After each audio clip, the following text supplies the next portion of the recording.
I'm starting this series to keep myself accountable, right? And basically, what I will be doing is just doing book summaries, and that's pretty much about it, right? A chapter summary every single day um, until I finish the book, and I can just reflect on it. So, the book I'm currently going to be reflecting on is Willpower, right? I read the introduction chapter, it's about 17 pages, and the main idea, right, the core concept. Actually, before I even get to that, what I will be doing every time I do a summary is talk about um, this one thing I learned from YouTube of how to like summarize and comprehend things better, or like main topics. So what you do is you have the tree itself, right?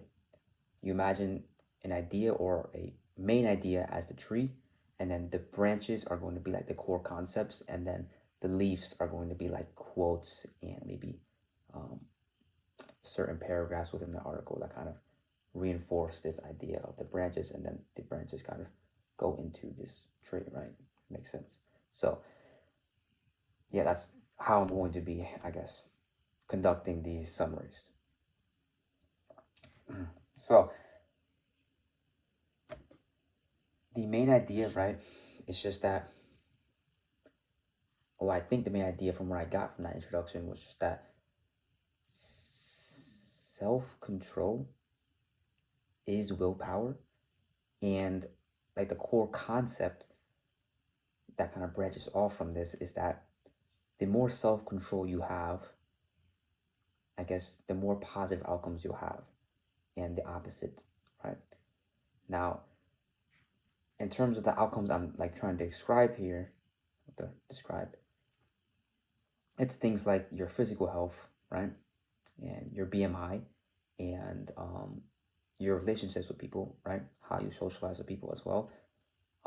It can also impact your finances, right, the job you get, the career you go down, and the decisions you make, right. So there was actually a few studies in specific that kind of caught my attention that I wanted to summarize here or talk about. And one of them was they did like I don't know what it was called or who conducted it, but basically they gathered 4-year-olds and they sat them in a room and they made a deal with them that if they can, or they can eat a marshmallow now, or if they wait 15 minutes, they'll get 2 marshmallows. Some of them just ate the marshmallow. Some of them tried to resist, but then couldn't eat the marshmallow. And some of them waited 15 minutes, got their reward.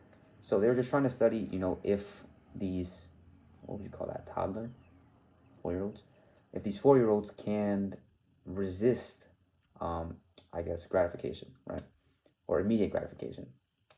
And what actually happened was that I believe the guy who conducted the study, his daughter went to the university or something like that, where there's like of students who conducted like this who are part of this marshmallow experiment, and basically it was just pure luck, right, and a coincidence as well.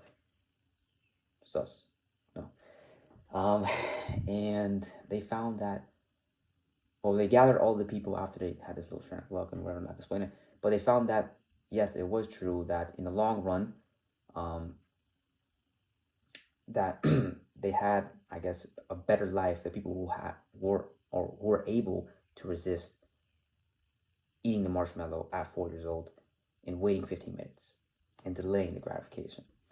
So they had better relationships, right?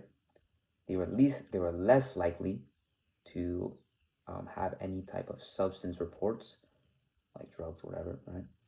And more likely to have, I guess, just better positive lives, like I said, lower BMIs, physical attributes, stuff like that. And that was one of the studies. One of the studies. And I guess that's pretty much a summary of it all. Like that, willpower seems to be self-control.